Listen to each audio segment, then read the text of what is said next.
Forests are supposed to feel alive. You hear bird song, insects, the rustle of animals moving through the underbrush. But some forests don't sound alive at all. Some are too quiet, as if the trees themselves are holding their breath. My name's Claire. 2 years ago, I joined a hiking group that wanted to explore an old, overgrown section of state forest. It wasn't on the official trails. It was a place locals called the dark side of the forest. Most people avoided it, but we went in, and what I found in there is the reason I'll never set foot in the woods again. We set out in the morning, 6 of us, backpacks loaded, thinking it was just another adventure. The first few hours were fine. The forest was dense, but sunlight still pierced through the leaves in shifting gold patterns. But then the path narrowed. Trees grew taller, their branches tangling overhead like a ceiling, cutting off the light. By mid-afternoon, it felt like twilight. We hadn't seen an animal in hours. No birds, no insects, just silence.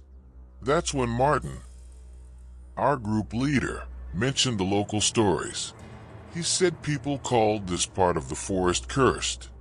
They said if you went too deep, the forest watched you. Some never came back out. We all laughed nervously, but I could tell we were already on edge. And then we found the first sign.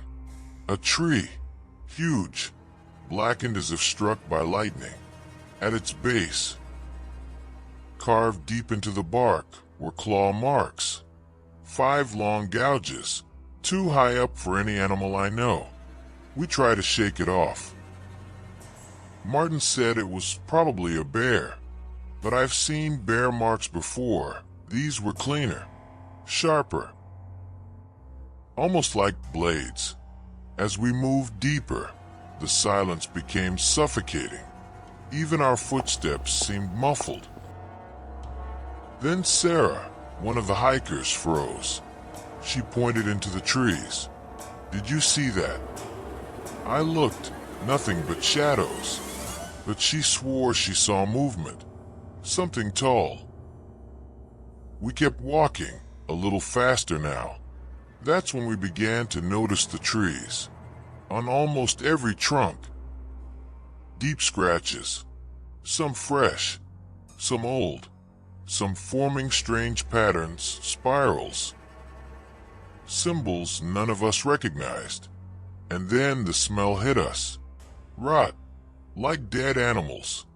We followed it and stumbled upon a clearing. In the middle was a pile. Bones. Not just animal bones. Some were too large.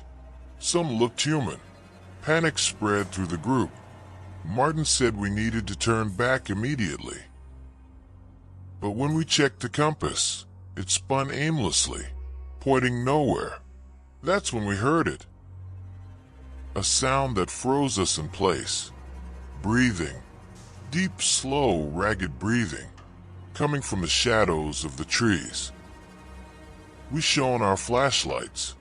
The beams caught something moving between the trunks, long limbs, pale skin, slipping just out of sight.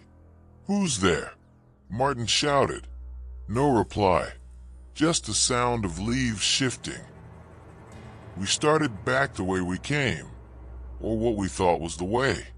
But the forest seemed different, twisted. Trees out of place. Every direction looked wrong.